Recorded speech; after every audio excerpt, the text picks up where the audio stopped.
بسم اللہ الرحمن الرحیم صلی اللہ علی النبی الامی الرؤوف الرحیم۔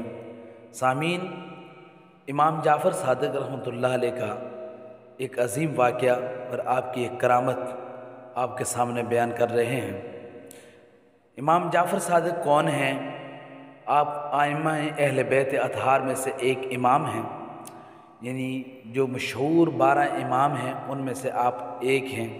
آپ حضور صلی اللہ علیہ وسلم کے خاندان کے چشم و چراغ ہیں۔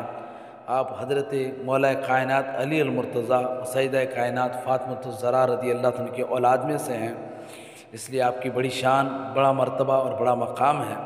آپ اللہ کے ولی ہیں، حضور کے سامعین، امام عاشق جعفر ہیں۔ صادق رحمۃ اللہ علیہ کا ایک واقعہ آپ کے سامنے پیش کر رہا ہوں، جو آپ کی ایک عظیم کرامت بھی ہے اور آپ کی شجاعت، حق گوئی کی ایک دلیل بھی ہے۔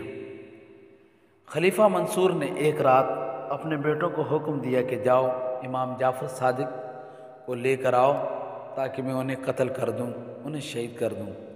ظالم بادشاہوں کا ہمیشہ سے یہ وتیرہ اور طریقہ رہا ہے کہ وہ اپنی حکومتوں کو طول دینے کے لیے حق کو اور سچے انسان کو اور کلمہ حق کہنے والوں کو وہ قتل کروا دیتے، شہید کرا دیتے، تاکہ ان کی حکومت کے لیے کوئی مسئلہ نہ بنے۔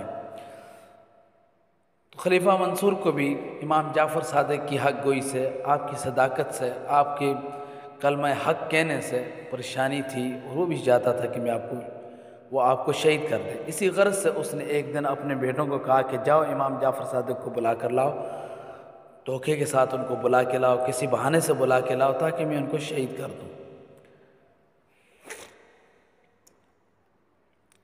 وزیر نے عرض کیا بادشاہ سے، خلیفہ سے، کہ بادشاہ سلامت، ایک شخص جو دنیا کو چھوڑ کر کنارہ کشی اختیار کر چکا ہے، جو اپنی عبادت اور ریاضت میں لگا ہوا ہے، ایسے شخص کو قتل کرنا یہ کوئی مصلحت، کوئی حکمت نہیں ہے۔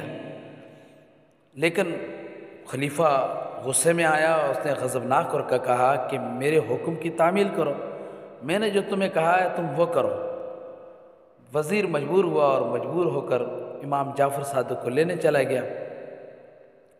تو منصور نے پیچھے سے اپنے غلاموں کو یہ ہدایت کر دی کہ جب میں اپنے سر سے تاج اتاروں تو تم فی الفور امام جعفر صادق کو قتل کر دینا، یعنی پوری منصوبہ بندی کی کہ ان کو قتل کرنا کیسے، جب وہ آ جائیں گے تو میں اپنے سر سے تاج اتاروں گا تو تم سمجھ لینا کہ یہ اشارہ ہے ان کو قتل کرنے کا، تم فی الفور ان کو قتل کر دینا۔ لیکن جب آپ تشریف لائے تو آپ کی عظمت اور جلال نے خلیفہ کو اس درجہ متاثر کیا کہ وہ بے قرار ہو کر آپ کے استقبال کے لیے کھڑا ہو گیا۔ نہ صرف کھڑا ہوا بلکہ انہوں نے امام جعفر صادق کو اپنی مسند، اپنی سیٹ، اپنے گدی پر بٹھایا اور خود سامنے بیٹھ کر آپ سے دعائیں لینے لگا، مؤدبانہ آپ کے سامنے گزارشات اور معروضات پیش کرنے لگا، اور ساتھ ساتھ میں یہ بھی عرض کرنے لگا کہ آپ کو کوئی حاجت ہو، کوئی ضرورت ہو، آپ حکم کریں، میں آپ کی حاجت اور آپ کی ضرورت کو پورا کروں گا۔ اور آپ نے جواب میں فرمایا کہ مجھے تجھ سے صرف ایک ہی حاجت ہے، اور وہ یہ ہے کہ آئندہ مجھے کبھی اپنے دربار میں پھر سے نہ بلانا۔ میں اپنی جس دنیا میں مصروف ہوں اس میں بہت بہتر ہوں، مجھے تم اپنی ان دنیا کے اندر، اپنی بادشاہوں اور ان معاملات کے اندر نہ الجھانا۔ اچھا، امام جعفر صادق رحمۃ اللہ علیہ یہ فرما کر آپ چلے گئے۔ پیچھے سے ان غلاموں نے، بیٹوں نے پوچھا کہ آپ نے تو ان کو قتل کرنا تھا، لیکن آپ تو خود ان کے استقبال کے لیے کھڑے ہو گئے، ان کو اپنی سیٹ پر بٹھا دیا، اپنی کرسی پر بٹھا دیا۔ کہا میں کیا کرتا ہوں؟ جب وہ داخل ہوئے تو ان کے ساتھ ایک اتنا بڑا اژدہا تھا جو منہ کھولے ہوئے تھا اور جو پورے چبوترے کو نگل سکتا تھا۔